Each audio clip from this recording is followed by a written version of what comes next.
The movie begins with news reports about the drastic increase in crime around the city. We then meet Paul Kersey, now living in Los Angeles. He says goodbye to his housekeeper, Rosario, before heading out to meet his girlfriend and news reporter, Jerry Nichols. The two go to visit Carol, who is still living at a mental institution after the events of the last film. The two take Carol for a walk in the town. Paul leaves them to go and purchase ice cream, and he walks past a gang of thugs who begin eyeing him. The men walk over and bump into Paul, who then realizes that his wallet has been stolen. Paul chases after the men and manages to corner one of them named Jiver in an alley. Jiver pulls a knife, but Paul manages to disarm him easily. Jiver reveals that he does not have the wallet, so Paul decides to let him go. He returns to Jerry and Carol, telling them he may have left his wallet at home. They walk to the pier, where Jerry leaves them as she has an interview with a senator. Meanwhile, the other goons have tracked down Paul's address from his ID and pull up in a van outside. Rosario, who is preparing dinner, has no idea about the danger she is about to face. One of the men grabs a crowbar while the other goes to ring the doorbell, pretending to have a delivery for Paul. Rosario is skeptical and questions the man, but suddenly the others burst in through the back door and restrain a screaming Rosario. Seeing an opportunity, the men decide to assault her, and gag her mouth to muffle her screams. One man who seems to have just left prison then begins to have his way wildly with her while the others cheer him on. Once he is done, the others drag her to the bedroom where they take turns with Rosario.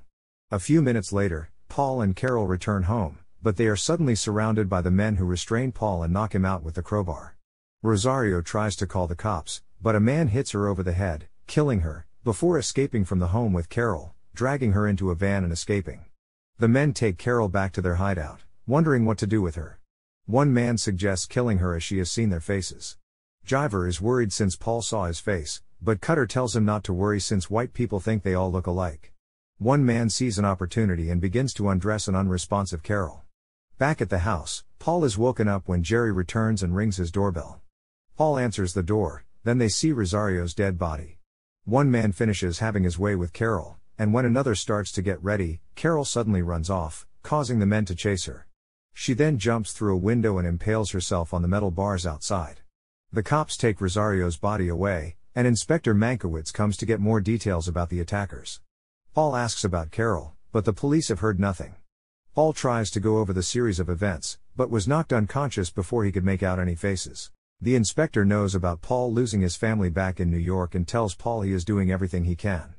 He then gives Paul a glass figurine that he bought for Carol on their day out. Just then, a cop tells Paul they have found his daughter, and he is taken to the morgue to identify the body. Now with his entire family gone, Paul is unable to sleep. The funeral service for Carol is soon held, and Paul watches his daughter descend into the earth. His boss tells him to take some time off, but Paul notes he will be back soon. He retreats to a cabin in the woods and spends his days cutting firewood to release his stress. After a few weeks, Paul returns home and gets back to work where his company is working on designing a new building. He then has a meeting with the owner of the radio station where Jerry works, and for whom he is designing the new building.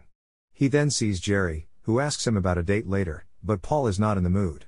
Outside, he is confronted by cops who want him to look at some mugshots, but Paul claims he does not remember anything. He then retrieves his gun from its hiding spot, loads up, and sets off. Paul parks and goes for a stroll through the city, eyeing every criminal figure to try and pick up his daughter's killers. Later that evening, he changes off into some dark clothing, then heads deep into the inner city where he finds himself a motel, renting a room as a base of operations under the name Mr. Kimball. That night, Paul goes lurking but sees no one. The next morning, Paul is frighteningly awakened by Jerry, who made her way into his house.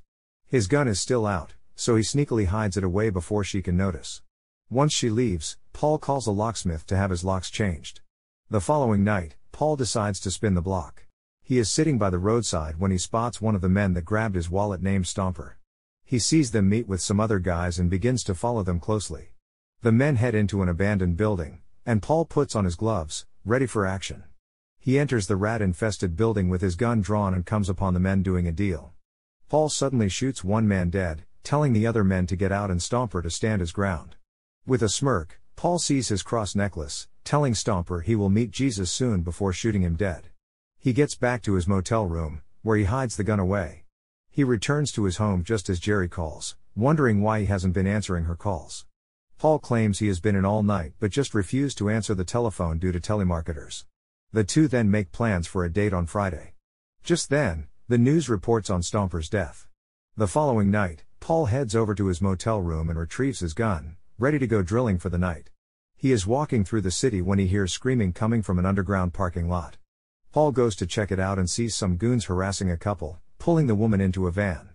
Paul pounces on the men and shoots the first two dead.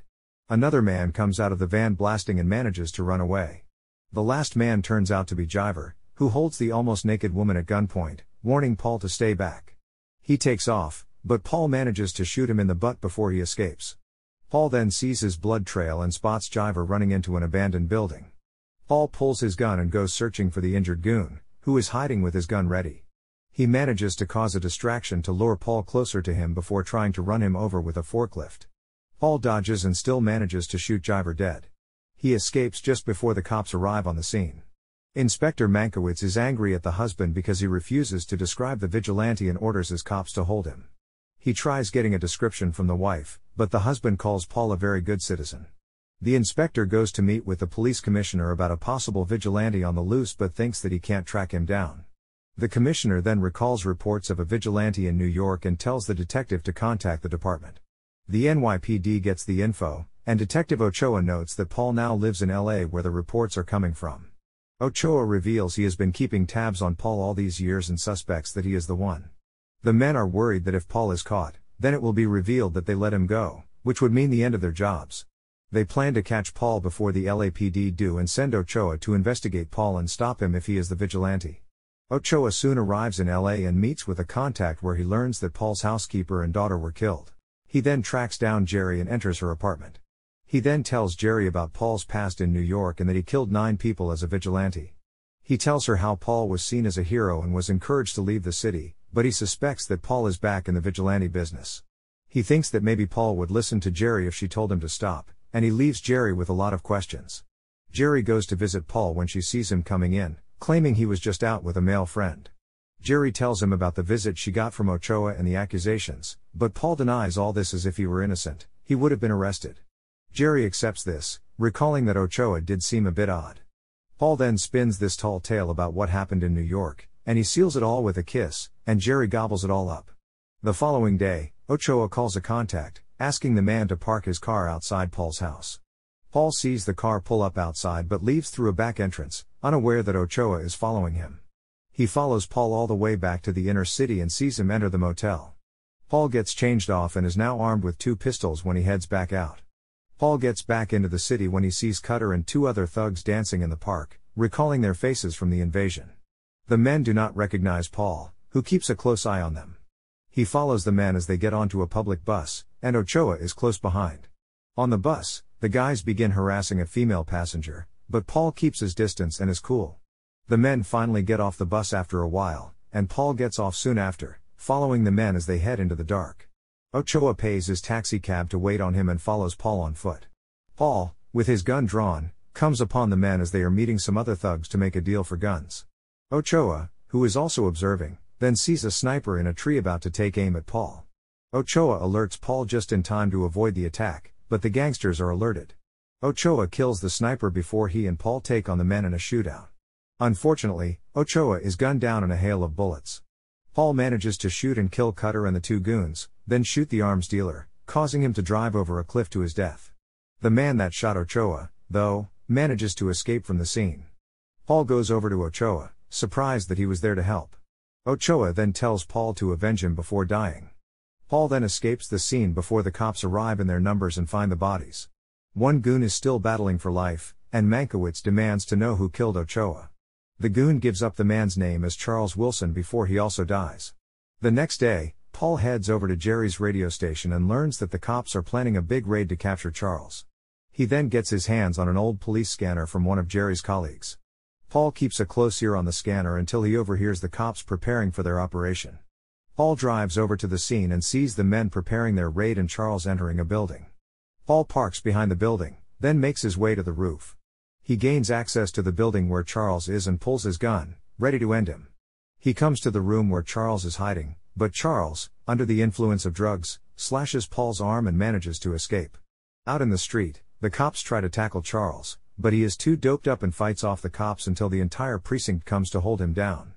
Paul dresses his wound back at his motel, gets dressed, and returns home. Jerry returns soon after, showing him the newspaper reporting Ochoa's death and that they caught the man who killed him.